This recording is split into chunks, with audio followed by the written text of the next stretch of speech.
Welcome back to the Loud Sound Epicenter podcast. Today we have something only the boomers will recognize. And that's because we're talking about Metal Edge magazine, Metal Edge, Hit Parader Circus. They reviewed albums and shows for our favorite genre. I'll, excuse me while I move my cassettes to read the newspaper. We're really going full boomer on this episode. All right. Now, of course, you have Rolling Stone magazine. However, I'd put them in their own category because they're very contrarian, to be honest. One of the best examples is Lester Bangs, who I don't really agree with. He does have a specific way of reviewing albums, so that's kind of interesting. Now, I just want to say, for all these magazines that I haven't looked at them, so I will be checking these out right now, and I will tell you because I like Ultimate Classic Rock, yet they're more trivia and throwback articles, and this is more of a time capsule. So I want to check out Metal Edge magazine. This is, if you can't see, the year 2000. So you got some hints on the cover there. James Hetfield. Who else we? Kid Rock. That what's it called? Woodstock 99 documentary on, what was that on again? HBO? Something like that.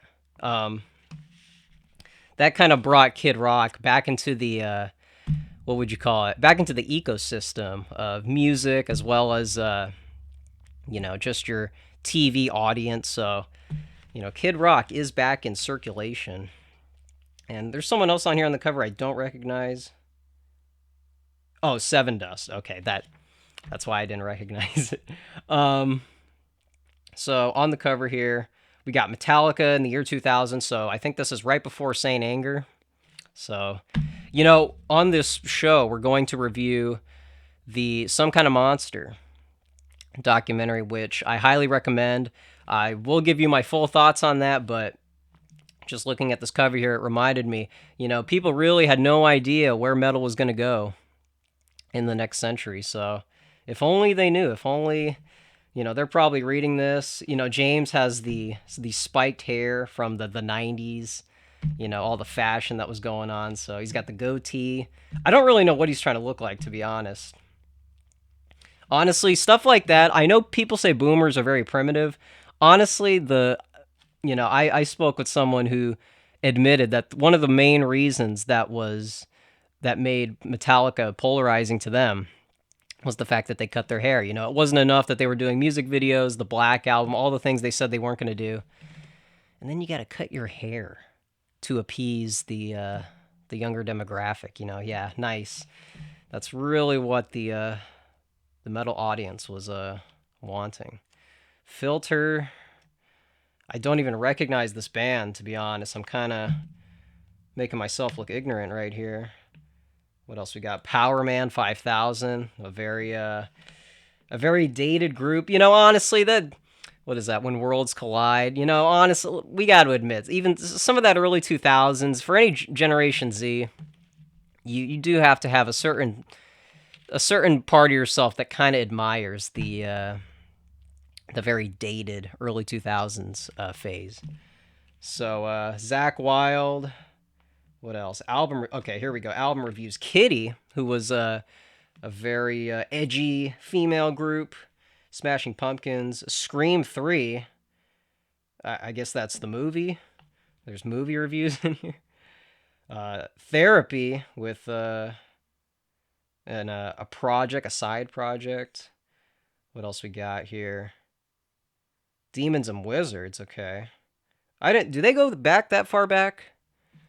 I'm not too familiar with them. I know the people in them, but I never knew like the band history. All right. We're spending all this time on the cover.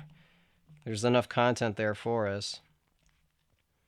And all right. So in here, I'll check. Oh, here we go. If you really want a picture of the early 2000s, oh, thought I was gonna drop it. We got Power Man 5000, and is that Led Zeppelin for what even was that? Later Days, the best of Led Zeppelin. So another compilation album. You know, they got to cash in for that 21st century audience. The release of second. Okay. So Jimmy Page selected some songs. All right. Then we got Power Man 5000. Who could forget? Oh wow, man. This truly is a time capsule. Oh, okay, here we go. We got some Armored Saint. We got some Armored Saint. I don't know if I'll. It's kind of awkward to just pull up the page. So, oh, what's this album called? It should be on here. Oh man, this was their 2000s Symbol of Salvation. That's not the album. It lists all the other albums it says here. Awesome. So we've also got, oh, is this a table of contents? People like me are not really used to this kind of thing. Color posters, pinups. All right. So we got most of Metallica, people from the front cover, and then some exclusives. The Metallica tour exclusive. All right. And then we got an editor's page. Interesting. All right. Got Metallica and Union. Oh, okay. Here we go. This should be very telling for late 90s going into the 2000s. Now that we've entered the year 2000, the question is even more pointed.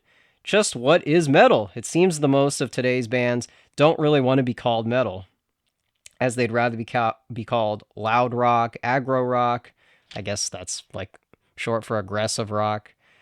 The early 2000s, like new metal, a term like that, it really says a lot about some of the colloquial terms that were surfacing around that time. Really, really heavy, or something along the lines of anything but metal. Why is that? Because they say there's a stigma attached to the tag. So what are you? We, the journalists, like to ask, well, they respond, stammering around the words, we're just what we are. We're everything, man.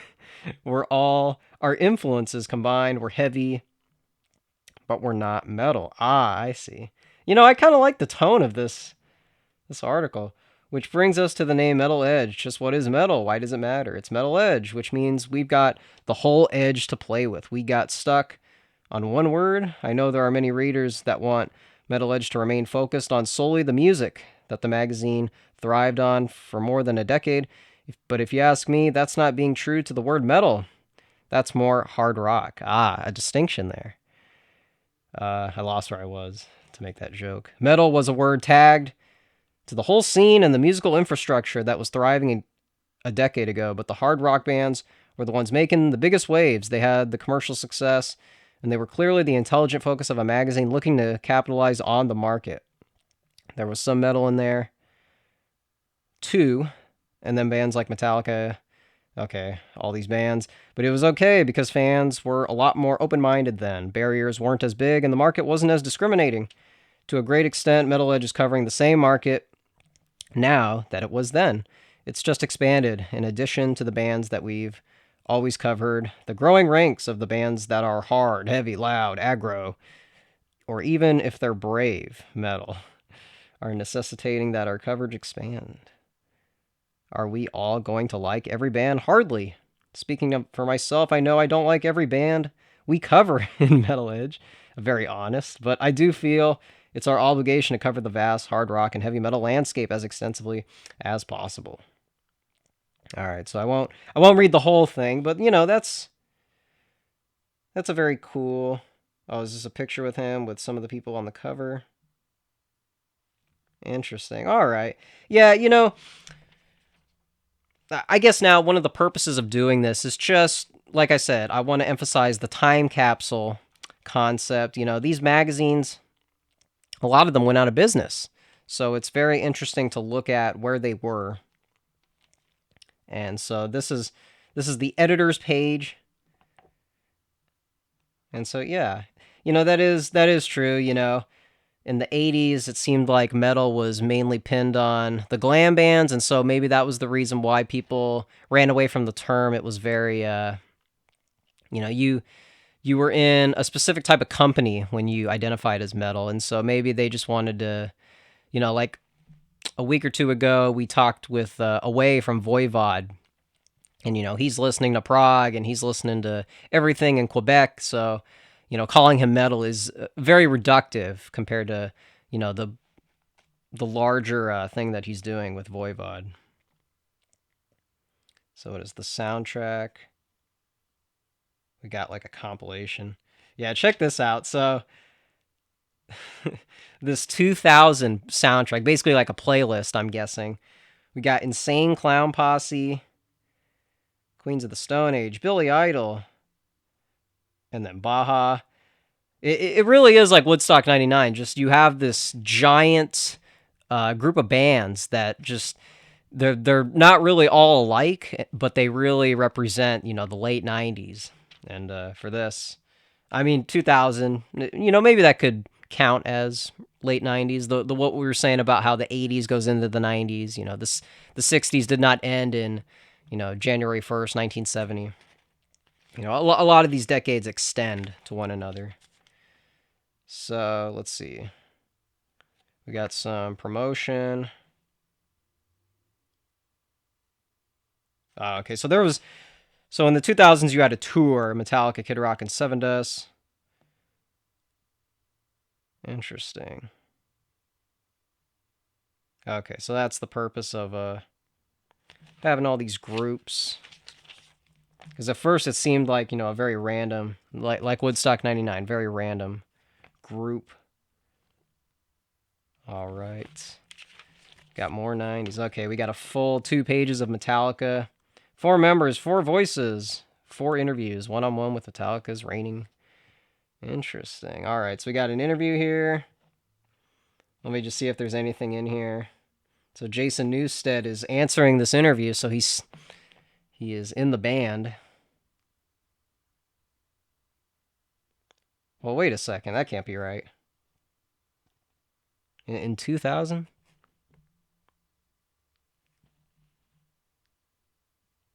All right. A lot of general stuff in here.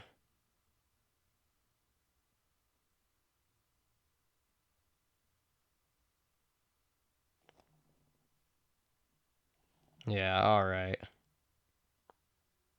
Okay, here we go. Here's some very a time capsule to 2000. Metallica, the question. Metallica is at a point where they've transcended metal and have become a cultural phenomenon. Looking at the other bands that are out there in the metal genre, for example, Flotsam and Jetsam and Exodus, your and Kirk's old bands, do you still think there's a healthy environment for metal? All right, that was something. While Metallica was helping create that, the competition was just 4 or 5 bands talking about the Bay Area thrash.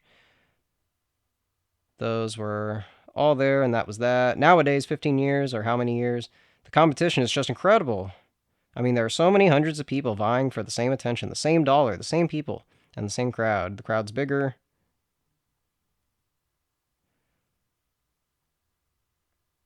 If we hadn't been able to develop our own thing, this is Jason Newsted saying this, by the way, we wouldn't have been able to stay that long, for sure. It's good decisions at the right time. People helping guide us, and that's really important. Having the same management our whole career, that kind of thing.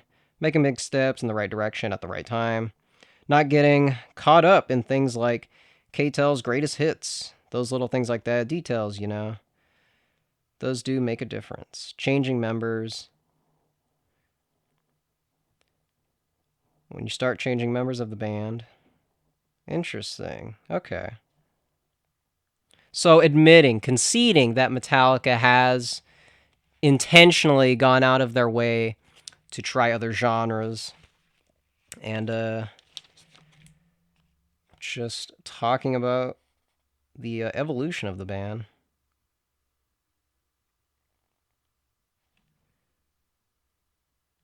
Okay, so that's Jason. See, Here we go, right here. What were your thoughts? This is to Kirk Hammett. What were your thoughts on working with the orchestra? Heading into it, I didn't know if we were able to pull it off or not because no one's ever done anything like that. I mean, besides bands, Deep Purple, a long time ago. I heard that album when I was 15 years old and I hated it instantly. So there was no real point of reference. You couldn't get a video of some other band doing it. We truly didn't know what to expect outside of the rough scores that Michael Kamen did that we gave us on the genre. Then again, all that was our songs with synthesizer parts, synthesized horns, brass, and strings, and whatever. Oh, man. Yeah. So, again, a time capsule. We're talking about orchestras, brass, horns, all kinds of stuff. And not even, I don't know if you could compare that to like what Voivod's doing now. They have a very jazz influence. I don't know. Metallica is very, I don't know if I'd put them, I don't know if that's the same comparison to say, Voivod's doing all this stuff and Metallica was just doing it earlier. There might be more to what the two bands were doing at that time. So here, I'll skip ahead here just because I'm getting a little caught up with every page.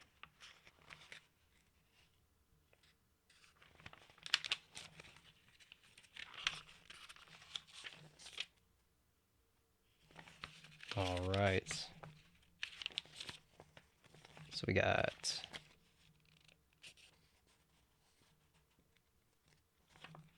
a lot of stuff here. Okay, we got some merch. We got Cheap Trick. A lot of stuff here. Wow, Powerman 5000. A lot of is this all? Wait a second. I'm trying to tell if these are all from... Oh, okay. No, they're not. These are just random. I just saw... I wanted to see if they're from this, just the time that this was out. All right. So we got... I think this is a Zakk Wylde. Oh, okay. All right. I think that's it for this one, as far as content. Yeah, look at... All right. Now, we have got another one. And I chose this one because there was something on here that caught my eye. I'll have to refresh my memory. What did I see on here? Oh, a year in review, looking back at 1999. So these are like back-to-back issues. So if I scroll through, I wonder if I'm going to see... Okay, we got Limp Bizkit. All right, like right off. And now Metallica with the Symphony Orchestra album advertised in here. What else do we have? Power Metal Spotlight as an exclusive. All right.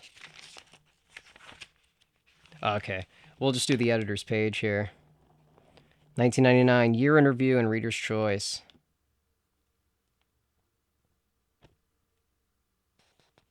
Let's see. Speaking of metal, did anyone catch Stone Cold Steve Austin's compilation CD earlier this year?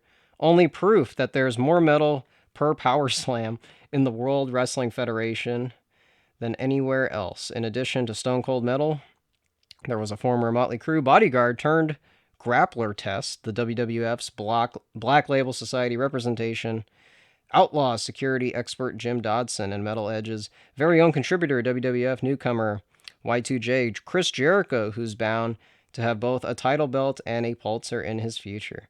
So, yeah, that's the other thing, too. In the late 90s, you had the Attitude Era of WWE, which, took things in the direction that television was at, which was very edgy, very provocative.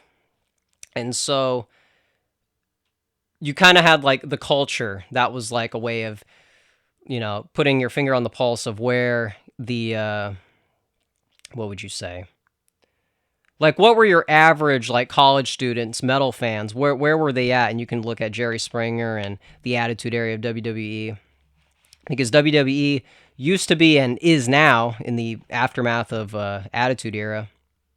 That era expired, and WWE went back to family friendly, more appropriate PG audience. And so the other aspect of WWE was the music. They had a lot of metal bands, and I mean, it was stuff that was popular or sold records at the time, and so some of it was new metal, and so it is kind of like, I mean, it didn't age well because a lot of those bands, are very specific to their time period. Although it does show you that metal in some way was reaching a wider audience, and that was some of WWE's doing, or WWF rather. So that's interesting that these that in this magazine they admit that. Dream Theater in the studio, the story behind Scenes from a Memory. So earlier, didn't they say? Oh, power metal is what I was thinking of, but prog. Progress. I've heard from like Sea of Tranquility when when new metal was like the face of metal, and people didn't want to associate with it. They would go in different directions. Some people tried other genres. However, like progressive rock, prog got very interesting in the 90s and the 2000s. I would highly recommend people checking that out because it is interesting, like storytelling, kind of like movie quality, and yet it was also like just a different genre that I don't think got a lot of attention because at the time you still had, all the new metal and alternative, and to this day, radio still props up, alternative post grunge. And so the having like Dream Theater in a metal magazine, that is very interesting that, prog was still having this stride even in the late 90s, which was seen as this detrimental decade for metal as a whole.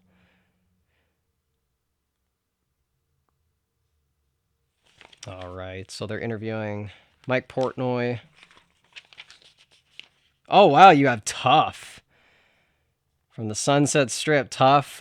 Stevie Rochelle's band is in here in the year 2000. That's kind of crazy.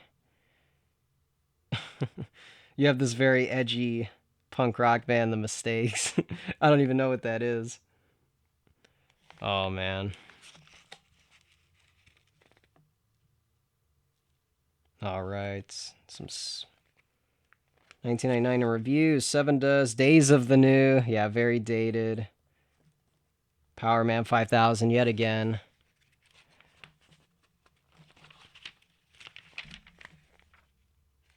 Oh, man. Oh, okay, here we go. See that this is perfect. Top 10 albums of 1999. Okay. So we got Dream. Oh, these are, oh, okay, people are just listening. So like Chris Jericho. Oh, okay. So Chris Jericho has Metropolis Part 2, the Dream Theater album. He's got Black Label Society, all kinds of stuff. Oh, okay. I was a little disoriented here. Okay, so these are all albums of the year. And someone had Power Man 5000, Black Crowes, again, emblematic of the time. Def Leppard with Euphoria. Rat, what is this? Oh, the self-titled Rat out. That's right, that did come out in 2000. Warrant, Greatest and Latest. Isn't that a compilation?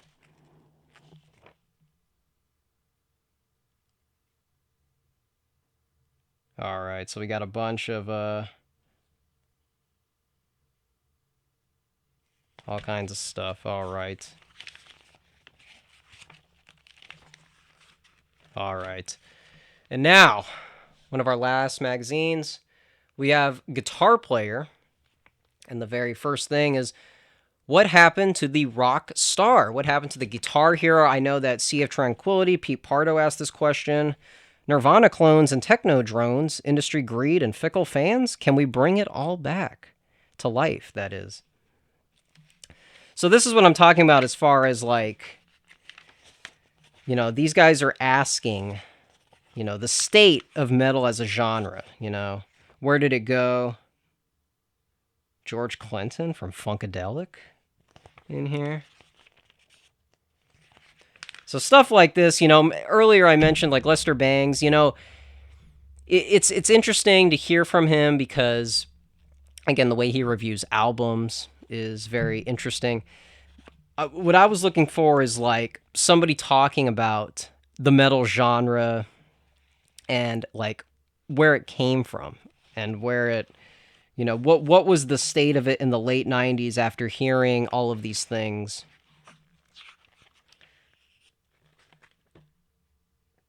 Oh, wow, we got like a throwback. Before Clapton and Beck, Hank Marvin ruled Britain. Okay, I did not expect us to go that far back in time. Okay, so this is more, of course, like the guitar magazines are more learning music, less than, like Metal Edge. And then, what else do we got? Oh, I wanted to see if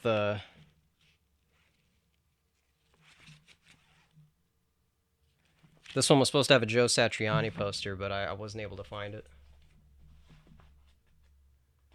Okay, see, here's more things I was meaning to point out. Uh-oh. See, like right here we got... What do we got here? Oh. Right here. Exclusive contest. Play on George Lynch's solo album. I mean, stuff like that is just so, like, bizarre. The fact that that's even, like, available. And then, there's something in here. What do we got here? Learn how to play Spanish Fly. Oh, what did I see in here? Kramer. Reviewing Kramer magazine. Ernie Ball. Thought I saw... Okay, here we go. We got the Shred. We got Marty Friedman, Racer, Vinnie Moore. See, that's the other thing too. You got the shred guitarist, you got the instrumentalist. That's another thing. That's another like subgenre that doesn't really get a lot of attention. Stuff like that can be like entry level stuff for like new fans. I thought there was something else in here, but maybe not. I think you guys get the point. I've been kind of rambling. This is more of like a looser episode. Usually I have like a script. This was more... What do we got? Jeff. Link Ray.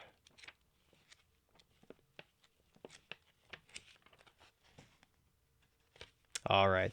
Well, I think I've illustrated my point. These Metal Edge, Hit Parader, Circus, it's just... It really is a time capsule. You know what I mean? If you follow these guys on Twitter, they're not as active as like, Ultimate Classic Rock and some of the outlets that are, I know Blabbermouth has a reputation, but, sites like that are, far and few in between when it comes to, the Metal Edge type. And so that's all I just wanted to go over. People like me don't really, we weren't really around in the 70s when you had Lester Bangs reviewing new bands that people were probably hearing and didn't know what to make of. And so this is really like social media for the boomers, if you think of it like that. But yeah, it's very interesting. It's funny, we ended the decade series on the 90s, and we kind of picked up right where we left off with the 1999 with Woodstock 99, and then the year 2000 with Metal Edge. So it really was, it's very interesting. All right. Thank you again for watching. If you have any copies of stuff like this, I found some, most of them were guitar magazines, so those don't have as many album reviews and concerts and stuff like that. If you have stuff like that, I'd like to hear what copies you have. I know that people like Greg Renoff have posted, other people as well have posted, all these vintage, retro magazines, and they'll have, like, there was one specific one that kind of got people talking. It was, I forget which one. It might have been probably Circus. They were talking about heavy metal in the 70s, and they had, all these random, like, hard rock bands. And so, of course, people, you know what the boomers are like. They're like, this is a mislabel, and you need to correct the record. And it's like, stuff like that. Like I said over and over again, it's a time capsule of all the different things that people were saying in this, as late, or as far back as the 70s. And so stuff like that is very interesting. And so I'd like to hear, if you have them, list them in the comments.